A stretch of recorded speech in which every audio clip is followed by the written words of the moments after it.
గాడి తప్పిన పరిపాలనను ఒక్కొక్కటిగా పరిష్కరిస్తున్నామని సీఎం చంద్రబాబు అన్నారు. 5 ఏళ్లకు ఒకసారి ప్రభుత్వం మారితే దానివల్ల నష్టం ఎక్కువ వస్తుందన్నారు. గత పాలకులు చేసిన విధ్వంసాన్ని సరిచేసేందుకే సమయం సరిపోతుందని తెలిపారు. వైఎస్ఆర్సీపీ ప్రభుత్వ విధ్వంసాన్ని సరిచేసేందుకు 3 ఏళ్లు పడుతుందని చెప్పారు. ఇంకా వారి ప్రభుత్వం వల్ల పోలవరం, అమరావతి ఆలస్యమయ్యాయన్నారు. తూర్పుగోదావరి జిల్లా రాయవరంలో పర్యటించిన సీఎం చంద్రబాబు రైతులకు పట్టాదారు పాస్ పుస్తకాలు పంపిణీ చేశారు. అనంతరం ప్రజావేదికలో సభలో పాల్గొని మాట్లాడారు. రైతుల భూమి పత్రాలపై జగన్ ఫోటో ఎందుకు వేశారో అర్థం కాలేదని అన్నారు. గత ప్రభుత్వం నేతలవి ప్రమాదకరమైన ఆలోచనలని, మీ భూమి మీ హక్కు అని ఎన్నికల ప్రచారంలోనే తాము చెప్పినట్లు గుర్తు చేశారు. రాజముద్ర వేసి పాస్బుక్లు ఇస్తామని హామీ ఇచ్చామని, దాన్ని ఇప్పుడు నెరవేర్చామని సీఎం తెలిపారు. గ్రామ సభలు ఏర్పాటు చేసి రైతులకు ఈ నెల 11 వరకు పాస్బుక్లు ఇస్తున్నామని సీఎం వెల్లడించారు. ₹1 అవినీతి లేకుండా చూడాలని అధికారులకు చెప్పానని, ఆ విధంగా ఎంఆర్ఓలు, ఆర్డీఓలు, మిగతా సిబ్బంది మనసు పెట్టి పనిచేయాలని ఆదేశించారు. వచ్చే నెలలో మళ్లీ సర్వే చేసి పాస్బుక్లు ఇస్తామని తెలిపారు. ఒక్కసారి ప్రింట్ అయ్యాయంటే ఇక జీరో మిస్టేక్స్ ఉండాలని సూచించారు. భూమికి సంబంధించి 29 అంశాలపై ఫిర్యాదులు వచ్చాయని, అన్నింటినీ పరిష్కరిస్తున్నామని సీఎం తెలిపారు. పిఠాపురంలో ఏ చిన్న సంఘటన జరిగినా వైరల్ చేస్తున్నారని AP deputy CM Pawan Kalyan అన్నారు. పిఠాపురంలో కొబ్బరాకు, తాటాకు పడినా ఏదో జరిగిందని ప్రచారం చేస్తున్నారని అసహనం వ్యక్తం చేశారు. అవాస్తవాలను వైరల్ చేయడం మానుకోవాలని హితవు పలికారు. పిఠాపురంలో నిర్వహించిన పీఠికాపుర సంక్రాంతి మహోత్సవాల కార్యక్రమంలో ఉప ముఖ్యమంత్రి పవన్ కళ్యాణ్ మాట్లాడారు.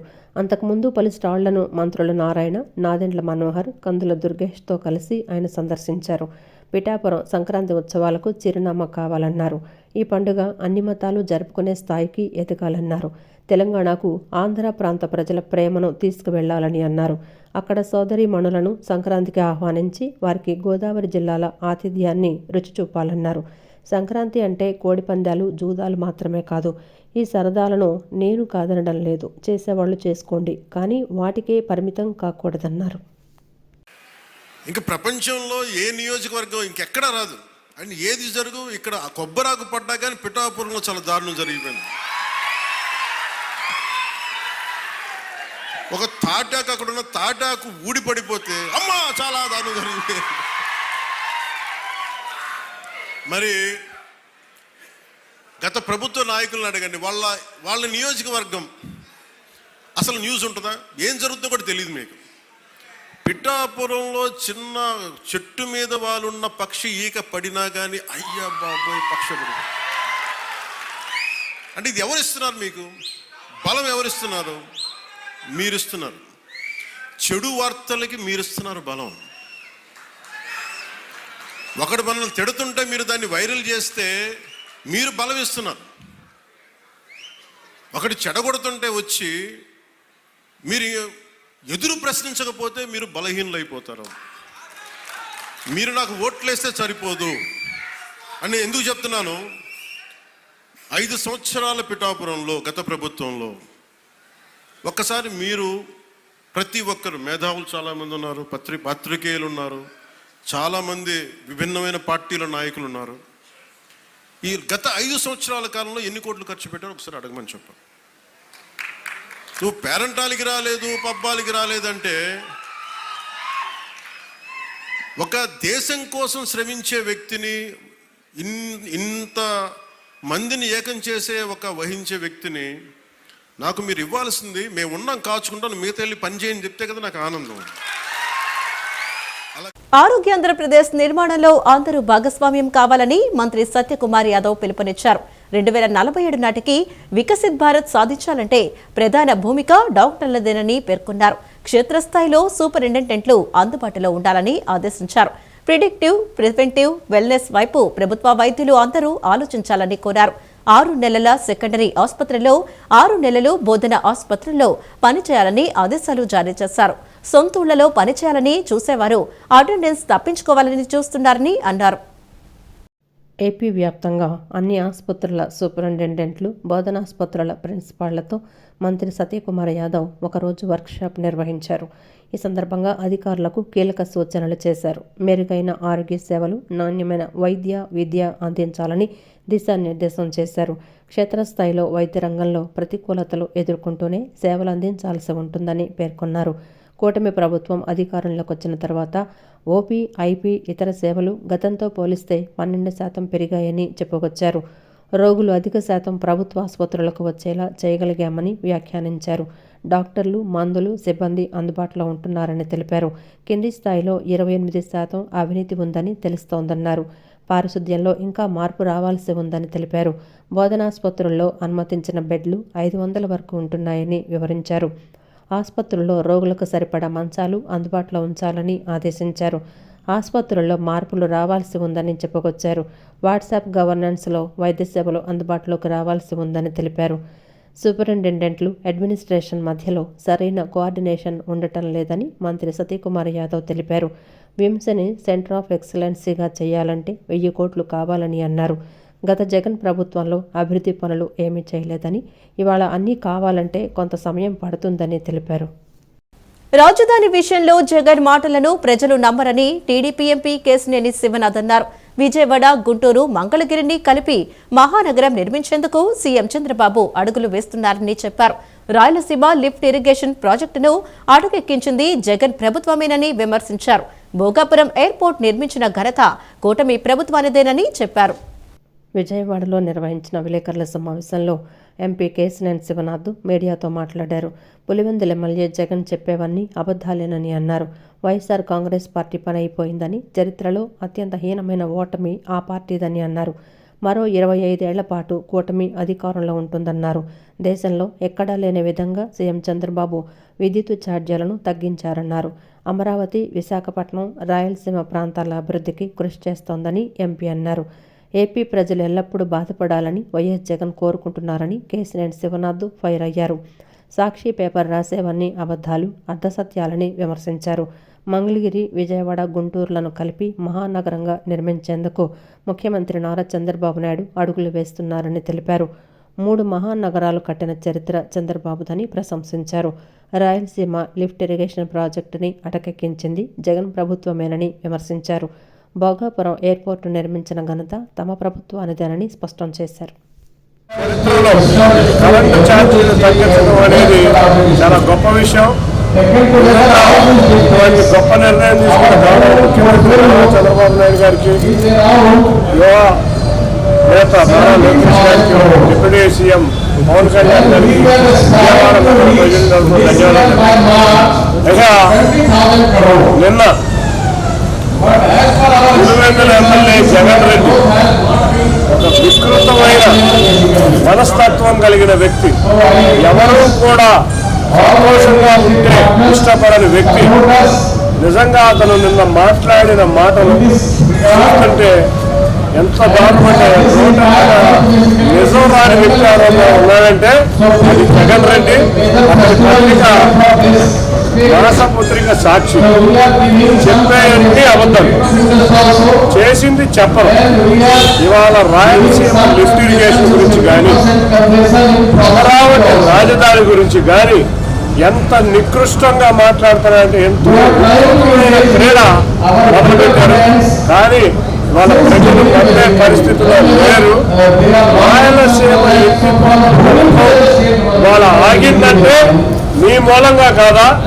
ఆ రోజు 26 పర్మిషన్ తీసుకోకుండా 925 కోట్లు ప్రజాధనాన్ని మీ అనుచరులకి కాంట్రాక్టుల ద్వారా కట్టబెట్టి డ్యూటీ చేయడానికి వాడిన డబ్బులు తర్వాత హైకోర్టులో బిల్లు, అది కూడా మీ స్నేహితులు, మీ తమ్ముళ్ళ ద్వారా వేయించి ఆ హైకోర్టులో స్టే తెచ్చుకొని ఇక్కడ ఆగిపోయిన దాన్ని ఇవాళ చంద్రబాబు నాయుడు ఆపారని గంగోరు గంటలో సిగ్గుందా, సిగ్గులేదా? విజయవాడ నగరంలో సమస్యల పరిష్కారానికి 3,000 కోట్ల రూపాయలతో డిపిఆర్ సిద్ధమవుతుందని ఎమ్మెల్యే గద్దె రామ్మోహన్ తెలిపారు. నగరపాలక సంస్థ సంపూర్ణ సహకారం అందిస్తే ఈ కార్యక్రమం మరింత త్వరగా రూపుదాల్చే అవకాశం ఉందన్నారు. నగరంలో ఎంత వర్షం కురిసినా నీరు నిలవకుండా, డ్రైనేజీ సమస్య తలెత్తకుండా శాశ్వత పరిష్కారం లభిస్తుందన్నారు. 4వ డివిజన్ పరిధిలోని వెటర్నరీ కాలనీలో 18 లక్షల రూపాయల వ్యయంతో చేపట్టిన పార్కు పనులకు ఎమ్మెల్యే గద్దె రామ్మోహన్ స్థానిక కార్పొరేటర్ జాస్తి సాంబశివరావుతో కలిసి శంకుస్థాపన చేశారు. అనంతరం ఎమ్మెల్యే గద్దె రామ్మోహన్ మాట్లాడుతూ విజయవాడ నగరం రాజధానికి తలమానిక వంటిదన్నారు. సీఎం చంద్రబాబు విజయవాడ నగరాన్ని రాజధానిలో అంతర్భాగంగా గుర్తించి నిధులు విడుదల చేస్తున్నారని తెలిపారు. ఎంత ఖర్చయినా విజయవాడ అభివృద్ధికి నిధులు మంజూరు చేస్తున్న చంద్రబాబు నాయుడుకు ఆయన ధన్యవాదాలు తెలిపారు. నగరాభివృద్ధికి 3,000 కోట్ల రూపాయలతో డిపిఆర్ సిద్ధమవుతుందని వెల్లడించారు. నగరపాలక సంస్థ పాలకపక్షం సంకుచిత ధోరణి వల్ల కొంత జాప్యం జరుగుతోందని ఆయన అసహనం వ్యక్తం చేశారు. ఈ ప్రాజెక్టు రూపుదాల్చితే నగరంలో ఎంత భారీ వర్షం కురిసినా ఒక్క చుక్క కూడా నీరు నిల్వ ఉండే ప్రసక్తే లేదన్నారు. విజయవాడ నగరం కంప్లీట్గా రాజధానిలో అంతర్భాగం అని చెప్పి ఇక్కడ అభివృద్ధి కోసం మేము కట్టుబడి ఉన్నామని కూడా నేను చెప్పడం జరిగింది. దీనికి కావలసిన నిధులు అది 100 కోట్ల 1000 కోట్ల లేదా 10,000 కోట్ల. ఇవాళ రాజధాని నిర్మాణంలో ఖర్చు పెట్టే 1,00,000 కోట్లు అది భాగంగా తీసి విజయవాడ నగరానికి ఇస్తాం, డిపిఆర్ తయారు చేయమని అని అనౌన్స్ చేస్తే ఇక్కడున్న కుంచితమైన కార్పొరేషన్ ఆ డిపిఆర్కి అడ్డుపడటం జరిగింది. వాళ్ళు అడ్డుపడిన దాన్ని పక్కన పెట్టేసి గవర్నమెంట్ ప్రత్యేకమైన ఆర్డర్ ఇచ్చి దాన్ని డిపిఆర్ తయారు చేసి ఈ నగరాన్ని అభివృద్ధి పరచుకోవడానికి సుమారు 3,000 కోట్లతో రోడ్లు కానివ్వండి, అదే ముఖ్యంగా స్టార్మ్ వాటర్ డ్రైన్స్, వర్షం వస్తే ఏ విధంగా నీళ్లు నిలబడతాయి మన కాలనీలు తెలుసు. ఒక చుక్క నిలబడకుండా వెళ్ళడానికి అనేకమైన అవసరాలు ఉన్నాయి. అదేవిధంగా అండర్ గ్రౌండ్ డ్రైనేజ్, ఇంకా ఏమేమి కావాలో అవన్నీ కూడా చేసుకోవడానికి. అనంతరం స్థానిక కార్పొరేటర్ జాస్తి సాంబశివరావు మాట్లాడుతూ ఈ పార్కు నిర్మాణాన్ని అంత త్వరగా పూర్తి చేస్తామని తెలిపారు. ఇంకా డివిజన్లో పార్కుల అభివృద్ధితో పాటు డ్రైనేజీ సమస్య పరిష్కారానికి చర్యలు తీసుకుంటామని వివరించారు. ఈ కార్యక్రమంలో స్థానిక కాలనీ వాసులు, అధికారులు పాల్గొన్నారు. ఫ్లైఓవర్లు కానివ్వండి రావడానికి కూడా 3,000 కోట్ల రూపాయలతో కూడా డిపిఆర్లు రూపొందుతూ ఉన్నాయి. ఈ డిపిఆర్లన్నీ కూడా రూపొందిన తర్వాత ఎన్డీఏ నారా చంద్రబాబు నాయుడు నాయకత్వంలో అమలు జరిగిన తర్వాత విజయవాడ గ్రేటర్గా మహోన్నతంగా రూపుదిద్దుకోపోతూ ఉంది. అందులో భాగంగానే ఈ రోజున వెటర్నరీ కాలనీలో ఒక పార్కులో 18 లక్షల రూపాయలతో అభివృద్ధి కోసం ప్రజలకు ఆహ్లాదకరంగా ఉండేదానికోసం శంకుస్థాపన కార్యక్రమాలు తీసుకోవడం జరిగింది. విజయవాడ నగరంలో రోడ్లు, డ్రైనేజీ, స్ట్రాంగ్ వాటర్ సమస్యకి శాశ్వత పరిష్కారం లభించేలా కృషి చేస్తున్నట్లు ఎంపీ కేశినేని శివనాథ్ తెలిపారు. ఇందుకోసం కోట్ల రూపాయలతో డిపిఆర్ను సిద్ధం చేస్తున్నట్లు ఆయన వెల్లడించారు. నగరంలో రోడ్లు, స్ట్రాంగ్ వాటర్, డ్రైనేజీ సమస్యలకు శాశ్వత పరిష్కారం తెచ్చేందుకు కృషి చేస్తున్నట్లు ఆయన వివరించారు. విజయవాడ తూర్పు నియోజకవర్గంలో పలు అభివృద్ధి పనులకు ఎంపీ కేశినేని శివనాథ్ శ్రీకారం చుట్టారు. స్థానిక ఎమ్మెల్యే గద్దె రామ్మోహన్తో కలిసి ఎంపీ కేశినేని శివనాథ్ 8వ డివిజన్లో సైడ్ డ్రైన్ల నిర్మాణ పనులకు శంకుస్థాపన చేశారు. అనంతరం ఆచార్య ఎన్జీ రంగా పార్కులో యోగా మెడిటేషన్ సెంటర్ను వారు ప్రారంభించారు. ఈ సందర్భంగా వారు మాట్లాడుతూ కార్పొరేషన్తో కలిసి నగరాభివృద్ధి కోసం 2,800 కోట్లతో అంచనాలతో డిపిఆర్లు సిద్ధం చేస్తున్నామన్నారు. విజయవాడ నగరంలో రోడ్లు, డ్రైనేజీ, స్ట్రాంగ్ వాటర్ సమస్యకు శాశ్వత పరిష్కారం లభించేలా కృషి చేస్తున్నట్లు తెలిపారు. రాబోయే కాలంలో నగరం గ్రేటర్ విజయవాడ కావడానికి అవకాశాలు మెండుగా ఉన్నాయని తెలిపారు. గ్రేటర్ విజయవాడ అయ్యేలోపు నగరంలోని సమస్యలను ఎమ్మెల్యేల సహకారంతో పరిష్కరిస్తామన్నారు.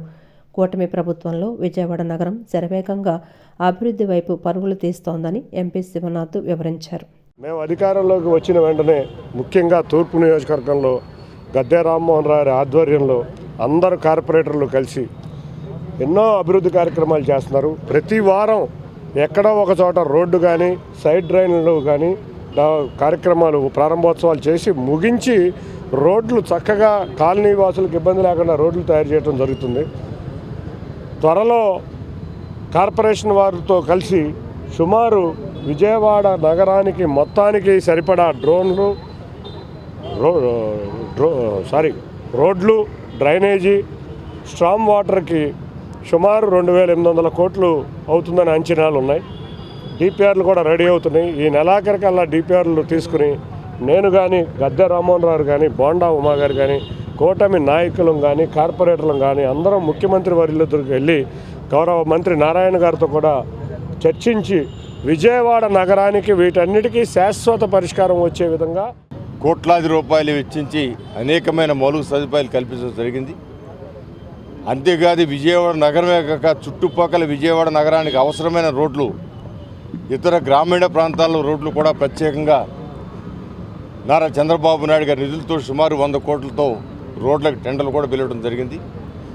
ఈరోజు నగరంలో ప్రధానమైన సమస్య అయిన అండర్ గ్రౌండ్ డ్రైనేజ్ కానివ్వండి, సైడ్ డ్రైన్స్ కానివ్వండి, వీటి కోసం ఇతర ఉన్నతమైన రోడ్ల కోసం డిపిఆర్ కూడా తయారు చేయడానికి ప్రభుత్వం అనుమతి ఇవ్వటమే కాకుండా దానికి ఎన్ని వేల కోట్లైనా ఇవ్వటానికి నారా చంద్రబాబు నాయుడు గారు, అదేవిధంగా పవన్ కళ్యాణ్ గారు విజయవాడ నగర అభివృద్ధి కోసం నిన్న కూడా చెప్పారు.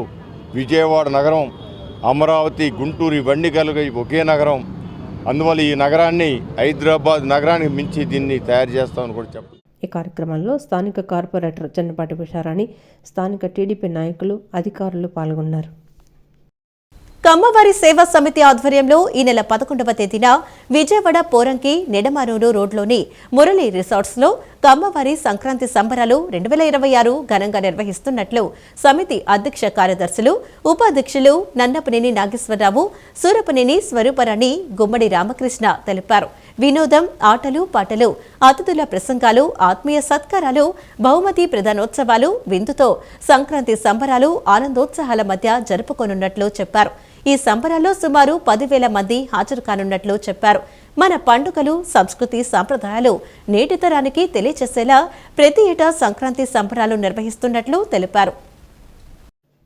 కమ్మవారి సేవా సమితి ఆధ్వర్యంలో విజయవాడ లబ్బిపేటలోని ఓ హోటల్లో విలేకరుల సమావేశం నిర్వహించారు. సమావేశంలో పాల్గొన్న అధ్యక్షులు నన్నపనేని నాగేశ్వరరావు, ఉపాధ్యక్షులు గుమ్మడి రామకృష్ణ, కార్యదర్శి Surapaneni Swaruparani, founder member Muttavarapu Ramakrishna, committee సభ్యులు సంక్రాంతి సంబరాల ఆహ్వాన పత్రికను విడుదల చేశారు. అనంతరం వారు మీడియాతో మాట్లాడుతూ ప్రస్తుత తరానికి సంక్రాంతి అంటే ఏమిటి, మన సంస్కృతి సాంప్రదాయాలు ఏమీ తెలియటం లేదన్నారు. గతంలో సంక్రాంతి వస్తే పల్లెటూళ్లకు వెళ్లేవాళ్ళు, ఇప్పుడు పల్లెటూళ్లలో కూడా ఎవరు ఉండటం లేదన్నారు. నగరంలోనే సంస్కృతి సాంప్రదాయాలు తెలియచేయాలనే ఉద్దేశంతో ఈ నెల 11వ తేదీన పోరంకి మురళి రిసార్ట్స్లో సంక్రాంతి సంబరాలు నిర్వహిస్తున్నామని తెలిపారు. 2016లో 10 మంది మిత్రులతో కమ్మవారి సేవా సమితిని స్థాపించామని, మనం జీవిస్తూనే ఇతరులకు అండగా నిలవాలనే ఉద్దేశంతో స్థాపించామన్నారు. రాష్ట్రంలో ఉన్నత వర్గాలకు ప్రభుత్వాల నుంచి పెద్దగా అండ ఉండదని, అందుకే మన వాళ్ళకి మనమే చేసుకోవాలని సంఘం పెట్టామన్నారు. ప్రతి సంవత్సరం గ్రామీణ వాతావరణం ఉట్టిపడేలా సంక్రాంతి సంబరాలు నిర్వహిస్తున్నామని చెప్పారు. అసలు ఇప్పుడు ఈ జంగిల్ వనంలో మామూలుగా ఇది వేరు, ఇప్పుడు కాంక్రీట్ వనం అయిపోయింది. దీంట్లో ఇప్పుడు జనరేషన్కి అసలు సంక్రాంతి అంటే ఏంటి, మన వ్యవహారాలు ఏంటి, మన ఆటపాటలు ఏంటి, లేకపోతే పూర్వకాలపు ఇవన్నీ ఏంటి అనేది తెలవటల పిల్లలకు కానీ ఎవరికి కూడా. గతంలో అంటే అంత పల్లెటూళ్ళకి వెళ్ళిపోయేవాళ్ళు సంక్రాంతి వస్తే 4 రోజులు 5 రోజులు. అసలు పల్లెటూరులో మనుషులే ఉండలేదు. ఇప్పుడు ఎక్కడ చూసినా కూడా అంత పెద్దవాళ్ళందరూ ఇదైపోవటంతో అసలు అక్కడ ఎవరు ఉండలేదు. అందుకని ఎక్కువగా మన టౌన్లోనే మన దీంట్లోనే చూపిస్తే ఏదైనా మన సంస్కృతి ఇప్పుడు జనరేషన్ తెలవాలి, తెలిసేటట్టు చేయాలనే ఉద్దేశంతో ఈ రాష్ట్రంలో ఉన్నత వర్గాలకి ప్రభుత్వం నుంచి పెద్దగా అండగా ఉండదు.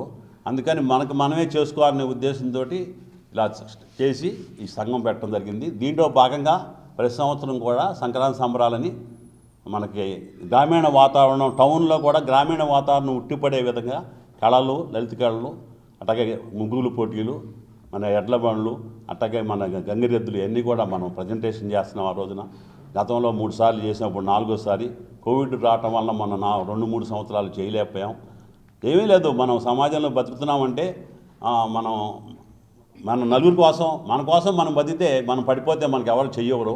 నలుగురి కోసం బతికితే మనకు 10 మంది చెయ్యిస్తారు. జనవరి 11వ తారీఖున మనం ఈ సంక్రాంతి సంబరాల్ని ఈ మురళి రిసార్ట్లో జరుపుకుంటున్నాము ఆనందంగా.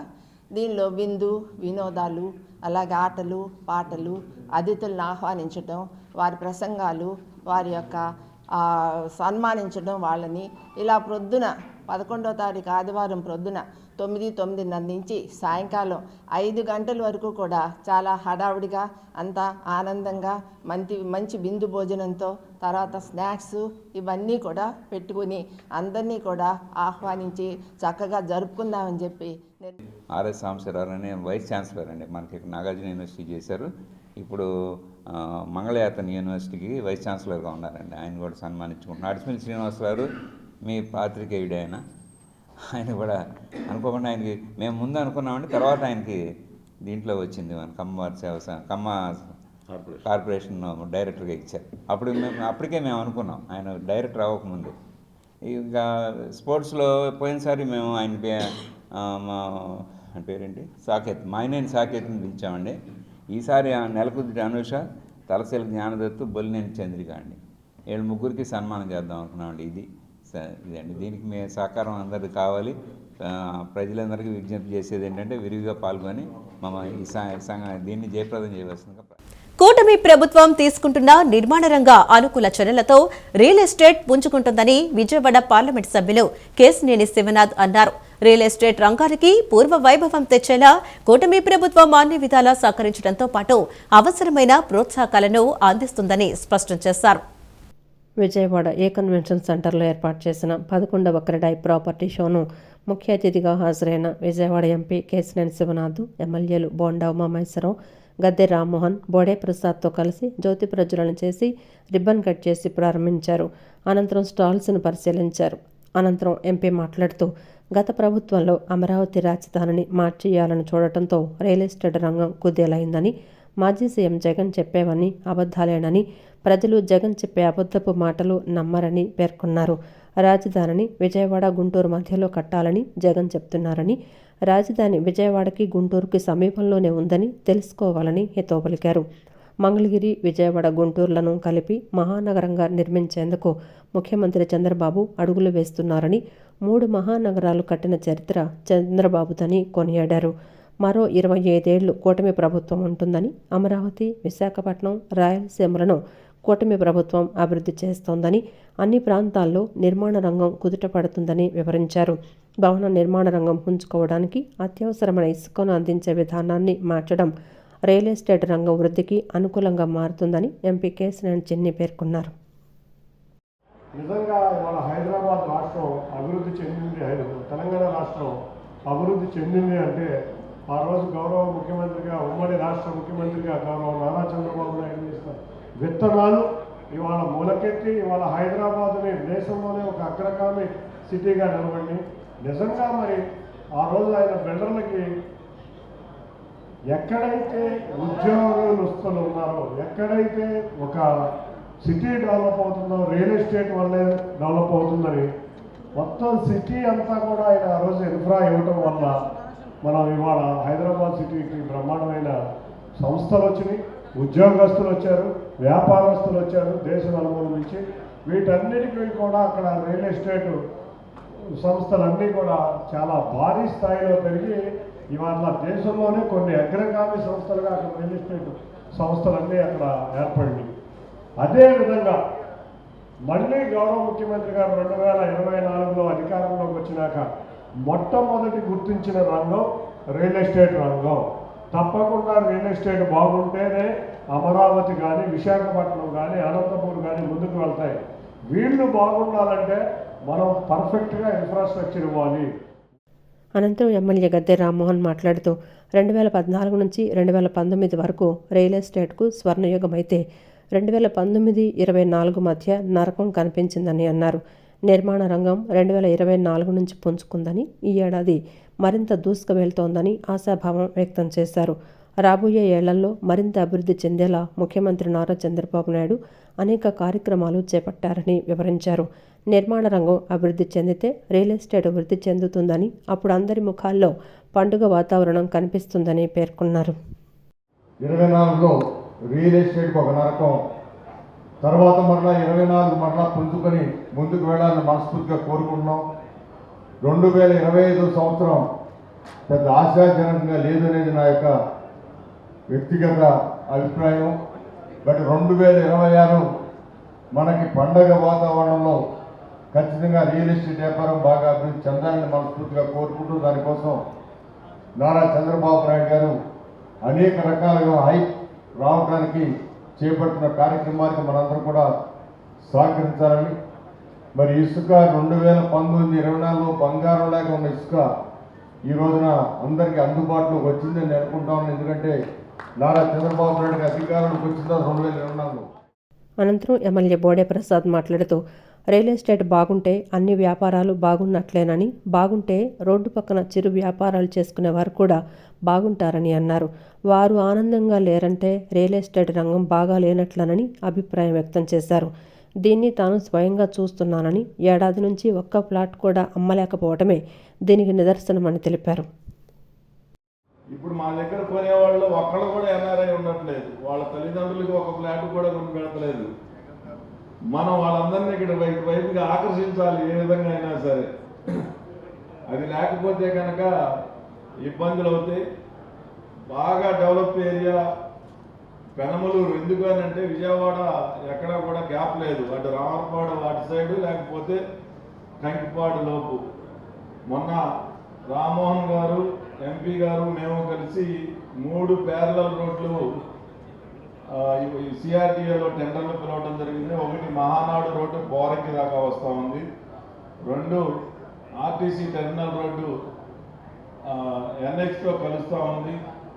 3 బల్లివారి వీధి టవర్ లైన్ కింద మన 100 ఫీట్ రోడ్డుకి కలుస్తూ ఉంది. ఈ 3 కూడా త్వరలోనే నిర్మాణం పూర్తి చేసుకోబోతా ఉన్నాయి. కార్యక్రమంలో ఆంధ్రప్రదేశ్ క్రెడాయి విభాగం ప్రధాన కార్యదర్శి దాసరి రాంబాబు, విజయవాడ క్రెడాయి విభాగం chairman CH Satish Babu, president GSR Mohan Rao, ప్రధాన కార్యదర్శి కె రఘురాం, కోశాధికారి సత్యసాయి రామ్, ప్రాపర్టీ ఎగ్జిబిషన్ ప్రధాన స్పాన్సర్ పోసం కిరణ్ నాయుడు, ఇతర ప్రముఖులు పాల్గొన్నారు. విద్యుత్ శాఖలో 7 గంటలు పనిచేసే వారికి 24 గంటలు చేసేవారికి ఒకే వేతనం అమలు చేయడం సరైన పద్ధతి కాదని O&M విద్యుత్ ఉద్యోగుల సంఘం రాష్ట్ర అధ్యక్షుడు పాలెం రాజు తెలిపారు. పని భారం తగ్గించడంతో పాటు 2024 తర్వాత ఉద్యోగంలో చేరిన ఉద్యోగులకు పెన్షన్ సదుపాయం కల్పించాలని కోరారు. నగరంలోని గాంధీనగర్ ప్రెస్ క్లబ్ నందు O&M విద్యుత్ ఉద్యోగుల సంఘం సభ్యులు విలేకరుల సమావేశాన్ని నిర్వహించారు. విద్యుత్ ఉద్యోగుల సంఘం అసోసియేషన్కు సంబంధించిన 2026 నూతన సంవత్సరం డైరీ ఆవిష్కరించారు. ఎం రాజు మాట్లాడుతూ డైరీ ఆవిష్కరించడం చాలా సంతోషంగా ఉందని తెలిపారు. నూతన అసోసియేషన్ ఏర్పాటు చేసుకోవడం గొప్ప స్పందన వచ్చిందన్నారు. విద్యుత్ ఉద్యోగుల సంఘం ప్రతినిధి రాజు మాట్లాడుతూ విద్యుత్ శాఖలో 7 గంటలు పనిచేసేవారికి 24 గంటలు చేసేవారికి ఒకే వేతనం అమలు చేయడం సరైన పద్ధతి కాదన్నారు. ఉద్యోగులకు పనిభారం తగ్గించడంతో పాటు 2024 తర్వాత ఉద్యోగంలో చేరిన ఉద్యోగులకు పెన్షన్ సదుపాయం కల్పించాలని కోరారు. తమ అసోసియేషన్ ద్వారా సమస్యలు ప్రభుత్వానికి యాజమాన్యం దృష్టికి తీసుకువెళ్లి తమ సమస్యలు పరిష్కరించుకోవాలని నిర్ణయం తీసుకున్నట్లు తెలిపారు. మా విద్యుత్ ఉద్యోగులకు O&M స్టాఫ్కి ప్రత్యేకమైన పిఆర్సీ, సపరేట్ పిఆర్సీ ఇవ్వాలనేది మా డిమాండ్ అండి. ఎందుకంటే 24 గంటలు మేము పనిచేస్తున్నాం. మరి 24 గంటలు పనిచేసే మాకు సపరేట్గా పిఆర్సీ ఇవ్వాలనేది మా యొక్క డిమాండ్ అయ్యింది. ఎందుకంటే 24 గంటలు పనిచేస్తున్నాం. డిపార్ట్మెంట్లో 7 గంటలు 8 గంటలు పనిచేసేవాళ్ళు, వాళ్ళకి 24 గంటలు చేసి పనిచేసేటువంటి మాకు మరి సమాన వేతనం ఇవ్వడం అనేది చాలా అన్యాయంగా జరుగుతుంది. మరి లీవ్స్ విషయంలో అవనివ్వండి, మరి O&M స్టాఫ్కి వచ్చేసి సంవత్సరానికి 10-15 లీవ్సే ఉంటున్నాయి. మరి మిగతా వాళ్ళకి దగ్గర క్యాలెండర్ ఇయర్ని అంతా నీరెస్ట్గా అందరితో పాటు సమానంగా ఈ సెలవులు ఉంటున్నాయి. మరి ఈ యొక్క పరిస్థితుల్ని మరి మేము ఖచ్చితంగా దీన్ని అధిగమించి దీన్ని మరి O&M పరిస్థితులు అందరినీ కూడా మరి ఐక్యపరిచి. అనంతరం ప్రధాన కార్యదర్శి చిట్టూరి రమేష్ మాట్లాడుతూ O&M సంఘం ఏ ఇతర జేఏసీలతో కలవదని, సంఘంలో అత్యున్నత స్థాయి నుంచి చివరి స్థాయి వరకు అన్ని పదవులు O&M విద్యుత్ ఉద్యోగులకే ఉంటాయని తెలిపారు. సెలవు దినాలు ఇతర ఉద్యోగులతో సమానంగా కేటాయించాలన్నారు. విధి నిర్వహణలో ప్రాణాలు కోల్పోతే 1,50,00,000 రూపాయలు విద్యుత్ ఉద్యోగుల సమస్యలను ప్రభుత్వానికి, విద్యుత్ సంస్థకు తీసుకువెళ్లడంలో విఫలమయ్యారని, కాబట్టి 2025 విద్యుత్ ఉద్యోగుల అసోసియేషన్ కొత్త సంస్థను స్థాపించుకున్నామని తెలిపారు. ఉద్యోగులు భద్రతాపరమైన పరికరాలు ఇవ్వటం లేదని ఆవేదన వ్యక్తం చేశారు. తమ నూతన అసోసియేషన్ ద్వారా పిఆర్సీ అమలు చేయాలని ప్రభుత్వం దృష్టికి తీసుకువెళ్తామని, న్యాయం జరుగుతుందని గట్టి విశ్వాసాన్ని వ్యక్తం చేశారు. మా సమస్యలు అధికారుల దృష్టి కానీ మేనేజ్మెంట్ దృష్టి కానీ తీసుకెళ్లే పరిస్థితి ఈ ఉన్నటువంటి ప్రధానమైన యూనియన్లో కూడా తీసుకువెళ్ళట్లేదనే భావంతో మేము ఆలోచన చేసి అసలు మనం ఏం చేయాలి అనేది కొంతమంది కలిసి మనమే ఒక ఓఎన్ఎం విద్యుత్ ఉద్యోగుల సంబంధించినటువంటి సంఘాన్ని కానీ యూనియన్ కానీ ఏర్పాటు చేసుకోవాలనే ఆలోచనతో మేము ఆలోచించాము. ఆ క్రమంలో ఓఎన్ఎం విద్యుత్ ఉద్యోగుల సంఘాన్ని మేము 2025 సంవత్సరంలో స్థాపించుకోవడం జరిగింది. ఈ పరిస్థితుల్లో మేమంతా చేస్తూ ఉండగా మా సమస్యలని డైరెక్ట్గా మేమే యాజమాన్యం దృష్టి అంటే స్టేట్ లెవెల్లో తీసుకెళ్ళాలి. మేము ప్రమాదాలు పడుతున్నాము, ఇబ్బంది పడుతున్నాము, మా సమస్యలు కానీ మాకు పనిచేస్తున్నటువంటి పనిలో కూడా ఎటువంటి భద్రతా ప్రమాణాలు కలిగినటువంటి మెటీరియల్స్ మాకు ఇవ్వడం లేదు. మేము అడిగితే ఇస్తారంటున్నారు కానీ మా కింద స్థాయి వరకు రావడం లేదు. విజయవాడ భారతీనగర్లోని కంగారు కిడ్స్ ఇంటర్నేషనల్ ప్రీ స్కూల్లో ముందస్తు సంక్రాంతి సంబరాలు ఘనంగా నిర్వహించారు. పండుగ వాతావరణాన్ని తలపించేలా ప్రీ స్కూల్ ప్రాంగణాన్ని అలంకరించారు. చిన్నారులు సాంప్రదాయ వస్త్రధారణతో ఆకట్టుకున్నారు. చిన్నారులు ఆటపాటలతో సరదాగా గడిపారు.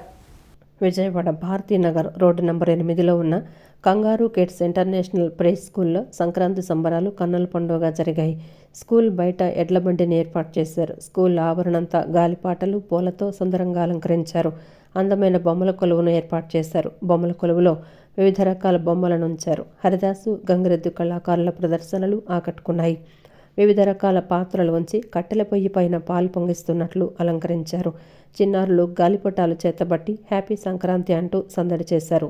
చిలక జోస్యం ఏర్పాటు చేశారు. కొంతమంది తల్లిదండ్రులు జోస్యం చెప్పించుకున్నారు. ఈ సందర్భంగా స్కూల్ సెంటర్ హెడ్ పద్మ తోటకూర మాట్లాడుతూ గత 10 సంవత్సరాల నుంచి ప్రీ స్కూల్ నడుపుతున్నామని చెప్పారు. ఇంటర్నేషనల్ ప్రీ స్కూల్ అయినా కూడా తమ సంస్కృతి సాంప్రదాయాలు ఏమీ మరవకూడదని ప్రతి సంవత్సరం సంక్రాంతి సంబరాలు వైభవంగా నిర్వహిస్తామని చెప్పారు. నేడు నిర్వహించిన వేడుకల్లో పిల్లలతో పాటు వారి తల్లిదండ్రులు కూడా ఎంతో ఉత్సాహంగా పాల్గొన్నారని తెలిపారు. ఇది నేను 10 సంవత్సరాల నుంచి నడుపుతున్నాను అండి. చిన్నపిల్లలతో ఉన్న ఎక్స్పీరియన్స్ అనుభవం కానీ అది నిజంగా మరోలేంది. మా స్కూల్ ఇంటర్నేషనల్ ప్రీ స్కూల్ కానీ మేము మా సాంప్రదాయాలు కానీ మా కల్చర్ కానీ ఏమీ మరవద్దు అని మేము ప్రతి సంవత్సరం సంక్రాంతి సంబరాల్ని ఎంతో వైభవంగా చేస్తాము. అండ్ ఈ క్యాంగరూ కిడ్స్కి వచ్చిన ప్రతి కిడ్స్ కానీ పేరెంట్స్ కానీ అందరూ చాలా సంతోషంగా హ్యాపీగా ఇక్కడ ఎంతో బాగా ఎంజాయ్ చేసి వెళ్తారు. 5 years నుంచి ప్లే స్కూల్ నుంచి ఇక్కడే చదువుతున్నాడు. చాలా బాగా అసలు ఇంగ్లీష్ అయితే మాకు అసలు అర్థం అవ్వదు. మా అమ్మాయిను ఆ అల్లుడు డాక్టర్స్ వాళ్ళే, మా అమ్మాయి అదే అంటుంది, చాలా బాగా ఇంప్రూవ్ చేశారు మమ్మీ వాళ్ళు. ప్రతి teacher each and every one చాలా కేర్ తీసుకుంటారు. పద్మా మ్యామ్ అయితే అసలు పిల్లల్లాగా కలిసిపోయి ఆ క్యాంగరూ కిడ్స్ అలా ఎంత ఇదిగా ఉంటుందో యాక్టివ్గా ఆవిడ అంత చక్కగా చూస్తా పిల్లల్ని. కానూరులోని భాష్యం హైస్కూల్లో ముందస్తు సంక్రాంతి సంబరాలు కన్నుల పండుగగా జరిగాయి. పాఠశాల ప్రాంగణమంతా సంక్రాంతి శోభను సంతరించుకుంది. చిన్నారులు, ఉపాధ్యాయులు, తల్లిదండ్రులు సాంప్రదాయ వస్త్రధారణతో అందంగా ముస్తాబై వేడుకల్లో పాల్గొన్నారు. చిన్నారులకు, తల్లిదండ్రులకు వివిధ రకాల పోటీలు నిర్వహించి విజేతలకు బహుమతులు అందజేశారు. సంక్రాంతి పండుగ విశిష్టతను తెలియజేశారు. విజయవాడ కానూరులోని భాష్యం హైస్కూల్లో ముందస్తు సంక్రాంతి సంబరాలు ఘనంగా నిర్వహించారు. పాఠశాల ప్రాంగణాన్ని పల్లెటూరి వాతావరణం ప్రతిబింబించేలా సుందరంగా అలంకరించారు. పాఠశాల ఆవరణలు అందమైన రంగవల్లులు వేశారు. చిన్నారులకు భోగి పండ్లు పోసి ఆశీర్వదించారు. పొంగళ్లు వండారు. భోగి మంటలు వేసి రుచ్యాలు చేశారు. విద్యార్థుల తల్లిదండ్రులకు నిర్వహించిన వంటల పోటీల్లో నోరూరించే రుచికరమైన సాంప్రదాయ పిండి వంటలను తయారు చేసి ప్రదర్శించారు. తల్లులు తమ పిల్లలతో కలిసి సాంప్రదాయ వస్త్రధారణతో సంగీతానికి అనుగుణంగా ర్యాంప్ వాక్ చేస్తూ అలరించారు. చిన్నారులు సంక్రాంతి పండుగ రుచ్యాలతో ఆకట్టుకున్నారు. ఈ సందర్భంగా భాష్యం స్కూల్స్ కృష్ణా జిల్లా జెడ్సీఓ బ్యూలా, కానూరు భాష్యం హైస్కూల్ ప్రిన్సిపల్ వేమూరు శైలజ మాట్లాడుతూ చదువుతో పాటు సంస్కృతి సాంప్రదాయాలకు అధిక ప్రాధాన్యం ఇస్తామని చెప్పారు. ఎంత చదువుకున్నా మన సంస్కృతి సాంప్రదాయాలను, పండుగలను మరవకూడదని, పండుగల విశిష్టతలు, అందులో పాటించే ఆచారాల గురించి తెలిపేలా ప్రతి ఏటా సంక్రాంతి సంబరాలు నిర్వహిస్తున్నామని చెప్పారు. కులమతాలకు అతీతంగా అన్ని మతాల పండుగలను స్కూల్ ఆవరణలో నిర్వహిస్తున్నామని తెలిపారు. ఈ వాతావరణంలో అంటే ఈ సిటీస్లో ఉండేటువంటి పిల్లలకి జనరల్గా పల్లెటూరులో సంక్రాంతి ఎలా సెలబ్రేట్ చేసుకుంటారు అనేది అంతగా అవగాహన లేదు కాబట్టి సో అలాంటి ఒక పండగ వాతావరణాన్ని క్యాంపస్లో మేము పెట్టి సో అన్నీ ఒక ఇల్లు అది ఒక హట్ ఎలా ఉంటుంది అనేది అట్లాగే ఒక భోగిపళ్ళు దానివల్ల ఏంటి అసలు అది ఎందుకు చేస్తారు why it has become as tradition అనేది అలానే ఒక కోడి పందాలు అట్లాగే ఒక ముగ్గులు పోటీలు ఇలాంటివన్నీ అట్లాగే పేరెంట్స్ కూడా ఒక ట్రెడిషనల్ ఫుడ్ ఐటమ్స్ అనేది రంగోలీ కాంపిటీషన్స్ ఇవన్నీ కూడా పెట్టాము. సో వీటన్నిటికీ కూడా మాకు పేరెంట్స్ చాలా సపోర్ట్ అందించారు. భాష్యంలో ఒక సంప్రదాయం ఏంటంటే అండి, ప్రతి పండగని ఈ మతం ఆ మతం అని కాకుండా అన్ని మతాల పండుగలు ఇలాగే మేము జరుపుతూ ఉంటాం. ఎందుకంటే పిల్లలకి సనాతన ధర్మం అసలు మనది ఇండియా అనేది మల్టీ రిలీజియస్ కంట్రీ కాబట్టి ప్రతి రిలీజియన్లో వాళ్ళ సంప్రదాయాల ప్రకారం ఎలా సెలబ్రేట్ చేసుకుంటారు అనేది ముందు రోజే వాళ్ళకంతా అవగాహన కల్పించి మేము ఇంటికి పంపిస్తాం అన్నమాట. తక్షణమే పెన్షన్ వ్యాలిడేషన్ బిల్ 2025 వెంటనే రద్దు చేయాలని జాతీయ central civil pensioners associations Andhra Pradesh శాఖ కన్వీనర్ రామారావు డిమాండ్ చేశారు. 8వ వేతన సంఘం సిఫార్సు టర్మ్ ఆఫ్ రెఫరెన్స్ ను సంవత్సరించి వెంటనే వేతన సంఘం చైర్మన్ కి సమర్పించాలని కోరారు. 8వ వేతన సంఘం సిఫార్సులు 1/1/2026 నుండి అమలు చేసిన ఆరియర్స్ తో కలిసి పూర్తిగా చెల్లించాలని డిమాండ్ చేశారు. నగరంలోని గాంధీనగర్ ధర్నా చౌక్ వద్ద జాతీయ సెంట్రల్ సివిల్ పెన్షనర్స్ అసోసియేషన్ ఆధ్వర్యంలో మహాధర్నా నిర్వహించారు. Forum of central civil pensioners association Andhra Pradesh శాఖ పిలుపు మేరకు రాష్ట్ర వ్యాప్తంగా అన్ని జిల్లా కేంద్రాలు, ముఖ్య నగరాలు, పట్టణాల్లో మహాధర్నా కార్యక్రమాన్ని నిర్వహించారు. జాతీయ central civil pensioners association Andhra Pradesh శాఖ కన్వీనర్ రామారావు మాట్లాడుతూ తక్షణమే పెన్షన్ వ్యాలిడేషన్ బిల్లు 2025ను వెంటనే రద్దు చేయాలని డిమాండ్ చేశారు. 8వ వేతన సంఘం సిఫార్సు టర్మ్ ఆఫ్ రిఫరెన్స్ను సవరించి వెంటనే వేతన సంఘం చైర్మన్కు సమర్పించాలని కోరారు. 8వ వేతన సంఘం సిఫార్సులు 1/1/2026 నుండి అమలు చేసిన ఎరియర్స్తో సహా పూర్తిగా చెల్లించాలని కన్వీనర్ రామారావు డిమాండ్ చేశారు. 25 మార్చి నెల 2025లో సెంట్రల్ గవర్నమెంటు పార్లమెంటులో పెన్షన్ వ్యాలిడేషన్ యాక్ట్ అనేది ప్రవేశపెట్టింది. దానివల్ల ఇప్పుడు వరకు ఉన్నటువంటి పెన్షనర్స్కి, సెంట్రల్ గవర్నమెంట్ పెన్షనర్స్కి చాలా అన్యాయం జరిగే విధంగా ఉంది. ఎట్లా అన్యాయం అంటే 1/1/2026 నుంచి 8వ పే కమిషన్ సెంట్రల్ గవర్నమెంట్ నియమించింది. ఈ యొక్క 8వ పే కమిషన్లో వచ్చే ఫలాలు ఏవైతే ఉన్నాయో ఏజ్ రివిజన్ ఏది జరుగుద్దో పెన్షన్ రివిజన్ కూడా జరగాలి. అలా జరగకుండా ఈ పెన్షన్ వ్యాలిడేషన్ యాక్టు నిరోధకంగా నిలుస్తుంది. అది పెన్షనర్స్ మీద కత్తిలాగా వేలాడుతుంది కాబట్టి దాన్ని మేము వ్యతిరేకిస్తా ఉన్నాం. కొత్తగా వ్యాలిడేషన్ చట్టం అనే దాన్ని ఒకదాన్ని తీసుకొచ్చింది. ఆ యొక్క చట్టం యొక్క ముఖ్య ఉద్దేశం ఏంటంటే పెన్షన్ మీద ఉన్నటువంటి అన్ని నిబంధనల్ని, అన్ని న్యాయ సూత్రాలని, అన్ని న్యాయ సమీక్షల్ని కాలరాస్తూ ఒక కొత్త విధానాన్ని రూపొందించే విధంగా, అంటే పెన్షన్ అనే దాన్నే లేకుండా, పెన్షన్ అరియర్స్ అనేటువంటిది లేకుండా చేసే ఉద్దేశంతో ఆ యొక్క పెన్షన్ చట్టాన్ని తయారు చేశారు. ఇంతవరకు కూడా పెన్షనర్లని పాత పెన్షనర్లు, కొత్త పెన్షన్లు అనే విభజన లేకుండా అందరూ సమానమైనటువంటిది న్యాయ సూత్రం. అది సుప్రీంకోర్టు అనేక సార్లు ఆ రకంగా ప్రభుత్వాన్ని హెచ్చరించింది. దానికి అనుగుణంగా ఇంతవరకు పెన్షన్ని ఇస్తూ ఉన్నారు. కానీ ఇప్పుడు ఆ సుప్రీంకోర్టు తీర్పుల్ని కూడా కాలరాస్తూ తనకు హక్కు లేని విధాన్ని హక్కుగా తీసుకుని పార్లమెంట్లో ఇచ్చినటువంటి హక్కుని దుర్వినియోగం చేస్తూ ఒక వ్యాలిడేషన్ చట్టాన్ని తీసుకొచ్చింది. విజయవాడ నగరంలో హీరో ప్రభాస్ నటించిన రాజాసాబ్ చిత్ర హీరోయిన్ రిద్ది కుమార్ సందడి చేసింది. Bandar road Indira Gandhi stadium KS Vyas complex లో నూతనంగా ఏర్పాటు చేసిన ఆర్గానిక్ ఐస్ బర్గ్ స్టోర్ ను లాంఛనంగా ప్రారంభించారు. ఆర్గానిక్ ఐస్ క్రీంలను విజయవాడ నగరంలో తొలిసారిగా ఐస్ క్రీం ప్రియుల కోసం అందుబాటులోకి తీసుకురావడం అభినందనీయమని ఈ సందర్భంగా ఆమె పేర్కొన్నారు. విజయవాడ బందర్ రోడ్డు ఇందిరాగాంధీ స్టేడియం ఎదురుగా ఉన్న కేఎస్ వ్యాస్ కాంప్లెక్స్లో ఆర్గానిక్ ఐస్ బర్గ్ స్టోర్ను నూతనంగా ఏర్పాటు చేశారు. హీరో ప్రభాస్ నటించిన రాజాసాబ్ చిత్రంలోని హీరోయిన్ రిద్ది కుమార్ ముఖ్య అతిథిగా విచ్చేసి ఐస్ బర్గ్ స్టోర్ను జ్యోతి ప్రజ్వలన చేసి లాంఛనంగా ప్రారంభించారు. అనంతరం ఆర్గానిక్ ఐస్ బర్గ్ స్టోర్లో ఏర్పాటు చేసిన వివిధ రకాల ఐస్ క్రీములను రుచి చూశారు.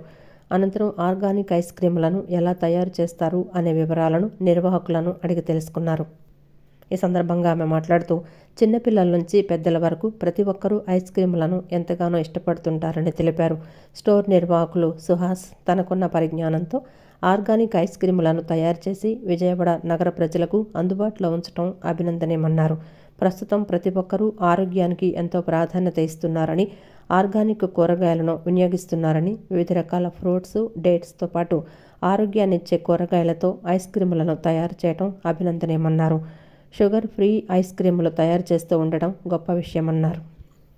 ఆర్గానిక్ క్వాలిటీ చాలా నచ్చింది అండ్ ఐ ఫీల్ దాట్ మన జనరేషన్తో ఈ టైంతో మనకి హెల్త్ కాన్షియస్ ఉండాలి, మనకి హెల్త్కి కొంచెం థాట్ చేయాలి.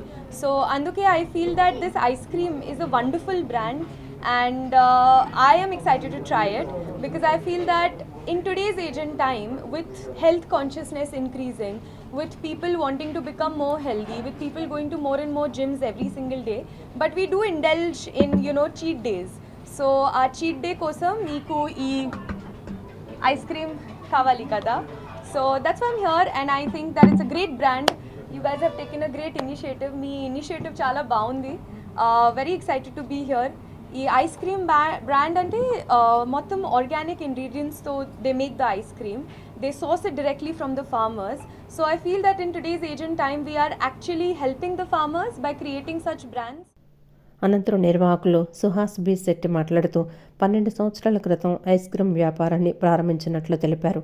హైదరాబాద్లో 8 స్టోర్స్ నిర్వహిస్తున్నామని, రానున్న కాలంలో 100 స్టోర్స్ ఏర్పాటు చేయాలనే లక్ష్యంతో తాము ముందుకు సాగుతున్నట్లు చెప్పారు.